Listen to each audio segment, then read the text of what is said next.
Ya pemirsa, persoalan banjir di Jakarta nampaknya belum juga usai semenjak curah hujan tinggi nih yang terjadi di wilayah Jakarta sejak 2 hari ke belakang lah. Paling tidak ini merendam 52 RT, kemudian 22 ruas jalan hingga ketinggian maksimal mencapai 100 cm. Lalu Pemprov DKI Jakarta ini menyatakan sudah melakukan proses penanganan yang maksimal dengan mengerahkan seluruh sumber daya. Tapi apakah banjir ini akan selalu menjadi ancaman masyarakat Jakarta dan bagaimana kira-kira kondisi cuaca hingga akhir bulan ini pemirsa? Kita akan membahasnya malam hari ini dengan para narasumber yang sudah bergabung di Apa Kabar Indonesia Malam.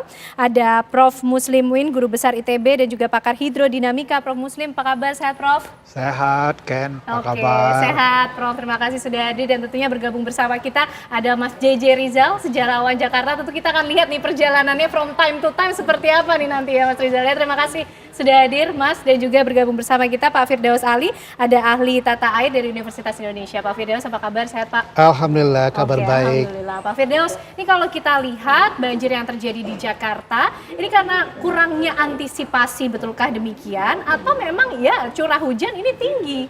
Oke, sebetulnya kalau antisipasi tidak ya, pemerintah DKI Jakarta sepertinya sudah menyiapkan mengantisipasi. Tapi jangan lupa, curah hujan tanggal 28 sampai dini hari tanggal 29 itu sangat ekstrim. Di Kemayoran 368 mm. Kemudian di Cengkareng itu 264. Kemudian di Pulau Gadung itu 101. Jadi memang ekstrim. Kapasitas sistem kita itu hanya mampu menampung misalkan untuk pompa, kemudian saluran makro itu cuma 150 mm per 24 jam. Kemudian saluran drainase kita kan cuma 100 mm. Jadi ya beban ini tidak akan mampu ditampung dan untung saja ya di hulu kita tidak seberat ya kejadian ya tahun-tahun sebelumnya gitu kan. Jadi masih bisa ya Katulampa kan siaga 3. Ya. Ya, jadi sekali lagi bukan tidak siap, sebetulnya cukup siap. Tetapi sekali lagi katakan bahwa curah hujan yang ekstrim tadi tentunya tidak mampu didukung oleh tadi ya infrastruktur yang dimiliki dan juga daya dukung daya tampung Jakarta memang sudah jauh terlewati gitu. Jadi tidak ada pilihan bahwa situasi ini memang kita hadapi. Dan kondisi anomali cuaca atau kalau saya sebut juga krisis iklim dan air ini tidak hanya terjadi di Indonesia, di mana-mana juga terjadi. Ya, bahkan 2 minggu lalu di Mekah, di Madinah, di Jeddah juga banjir besar. Ya. Tapi begini Pak Firdaus, ketika kita bicara cuaca ini pasti kan juga ada koordinasi. BMKG juga sudah mengeluarkan peringatan bagaimana perkiraan cuaca akan terjadi di wilayah Jakarta paling tidak. Nah, antisipasinya tadi dibilang sudah cukup, tapi apakah memang sudah paripurna, sudah sempurna untuk bisa mempersiapkan diri menghadapi curah hujan yang tinggi? Tentunya tidak. Jadi kalau saya bisa mengatakan bahwa kejadian Januari tahun 2020 ketika curah hujan di Halim 377 mm ya. Dan ya kita pada saat itu kan kelabakan, kelimpungan sekali. Kenapa? Karena ya total debit yang jatuh pada tahun 2020 tersebut kira-kira 3.368 meter kubik per detik.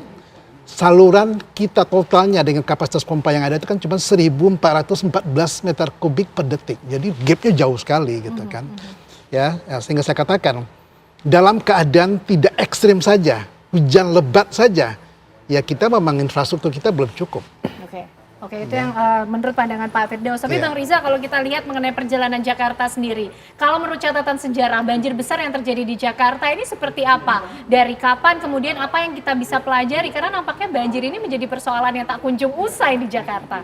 Iya, sebenarnya waktu Herman Tanbrin itu mulai ditugaskan untuk meneliti dan mencari jalan keluar persoalan banjir di Batavia, dia mencoba mendekati dengan pendekatan infrastruktur yang tadi dibilangi sama Prof gitu ya.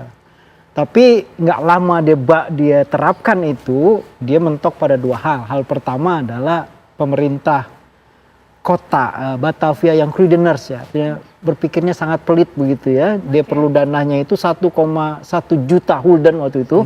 Tapi problemnya anggaran kota Batavia itu 1,2 juta gulden. Jadi nggak mungkin, maka dibangunlah infrastruktur cuma sampai Manggarai gitu. Bayangin baru dibangun lagi sisanya yang ke kanal timur barat itu tahun 73 dan kemudian sisanya 2011. Jadi rencana dari awal abad 20 baru terlaksana di akhir abad 20 ya. Tapi itu bukan persoalan pemerintah kolonial, pemerintah kita juga punya masalah dengan anggaran dalam dalam rencana tata ruang tahun 1965-85 itu permintaannya kalkulasinya tuh 80 miliar, tapi yang dikeluarin tuh cuma 50 jauh miliar dari jauh kebutuhan. gitu ya. Nah, terus kerugian itu sudah mencapai sekarang kalau banjir 10 atau 15 triliun sekarang. Tapi dana yang dikeluarkan untuk tahun 2025 itu 10 triliun atau 5,6 triliun. Nah, jadi menurut saya memang jawabannya bukan urusan uang aja ya, tapi juga sekarang karena Jakarta berkembang begitu luar biasa jumlah penduduknya seperti dikatakan oleh Pak Firdaus tadi, juga infrastruktur bertambah besar, artinya menurut saya harus ada sikap yang lebih disiplin tentang tata ruang.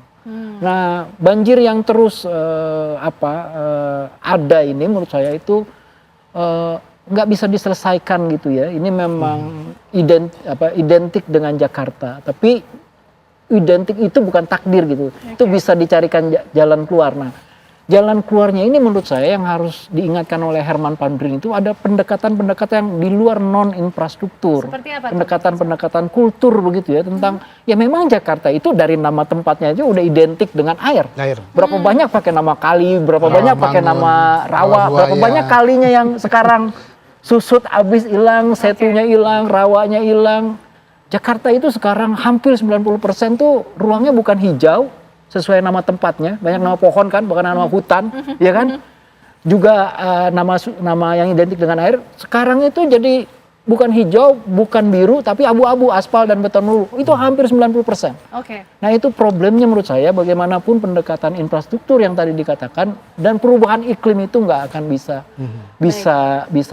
menyelesaikan persoalan-persoalan yang mau banjir, mau genangan itu. Menarik kita bahas mengenai bagaimana kemudian yang bisa dilakukan untuk menghadapi banjir Jakarta. Tapi Prof, sebelum nanti kita pengen tahu mengenai bagaimana pergerakan air juga ya, karena hidrodinamika, kita lihat dulu bersama pernyataan yang disampaikan oleh penjabat Gubernur Jakarta, Bapak Teguh Setiabudi, ini mengenai banjir yang terjadi. Kalau berdasarkan data BMKG, hari ini hujan sedang lebat. Hari ini kami masih belum melakukan OMC, tapi ke depan kami sudah petakan untuk melakukan OMC apabila dipandang perlu. Ini yang disampaikan oleh PJ Gubernur Jakarta pada hari Kamis, pemirsa, hari ini.